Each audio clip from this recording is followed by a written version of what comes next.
तो चलिए आज दीवार मूवी के बारे में जान लेते हैं। ये डायरेक्टेड किया गया हुआ है यश चोपड़ा से एंड इसको लिखे थे सलीम जावेद ने।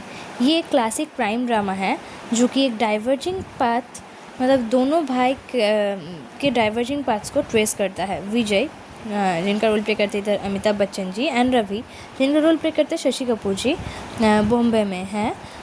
उधर ही फादर के डिसग्रेस को दिखाया जाता है and they are raised in poverty by their mother, जहाँ पर वो दोनों ने कुछ ऐसा हालत हो जाता है कि वो दोनों ही एक अपोजिट पथ मतलब चूज़ करता है, criminality and law enforcement, and जहाँ पर अल्टीमेटली डिवाइड कर देता है उन दोनों को ही, क्योंकि दोनों प्रोफेशन ही बहुत ही अपोजिट है। एक तो क्रिमिनल की जगह और एक है लॉ इन्फोर्समेंट की जगह। तो इसीलिए तब चलिए कोर स्टोरी लाइन जान लेते हैं। तो पहले ही आता है द स्ट्रगल।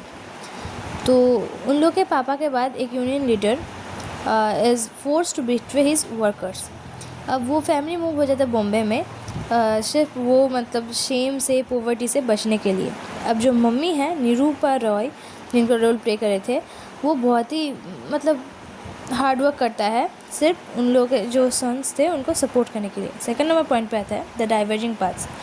विजय एक डॉकयार्ड वर्कर बनता है पर उसको फोर्स किया जाता है अंडरवर्ल्ड में जाने के लिए to provide for his family, and जहाँ पर उसको फोर्स किया जाता है कि वो एक पावरफुल स्मगलर बनेगा एंड वो अपने फैमिली को बहुत ही ज़्यादा सपोर्ट कर पाएगा। एंड रवि एक एजुकेटेड ऑनेस्ट पुलिस ऑफिसर बन जाता है। थर्ड नंबर पॉइंट पे आता है द कन्फ्लिक्ट। अब पहले ही पार्ट में आप लोग जान चुके हैं कि दोनों मतलब जो एक है कि एक स्मगलर और एक पुलिस कभी भी एक साथ नहीं हो सकते, क्योंकि दोनों ही बहुत ही अलग डिफरेंट वर्ल्ड से है। अब थर्ड नंबर पॉइंट पे आता है the conflict. The brother paths collide as Ravi starts with hunting down the criminal network that Vijay hates। अब क्या होता है कि उन दोनों का जो पथ है वो कोलाइड हो जाता है, क्योंकि उसको टास्क दिया जाता है कि एक मतलब उसका जो नेटवर्क है उसको ढूंढ लाने के लिए। अब उन लोग के आइडियोलॉजिकल क्लैश हो जाता है and this was famously summarised by मेरे पास माँ है आई हैव मदर, जहाँ पर ये कन्फ्लिक्ट हाईलाइट करता है बिटवीन इंटीग्रिटी एंड वेल्थ। अब फोर्थ नंबर पॉइंट पे आता है द ट्रेजेडी। अब जो मम्मी है वो मतलब दोनों बेटे तो उनके ही है, चाहे कोई ख़राब काम करे या फिर बुरा काम करे, माँ तो माँ ही होते हैं।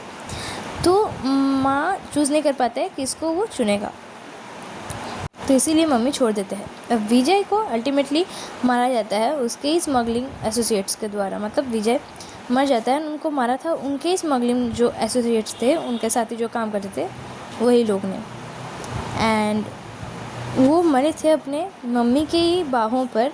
एक मंदिर में जाकर वो पूजा दे रहे थे एंड तभी उनके मम्मी के आर्म्स पर मतलब मम्मी के बाहों पर ही उन्होंने अपनी मतलब उनका देहांत हो गया था एंड उन्होंने अपनी आखिरी सांस ली थी। अब की थीम्स एंड लेगेसी के बारे में जान लेते हैं। The angry young man.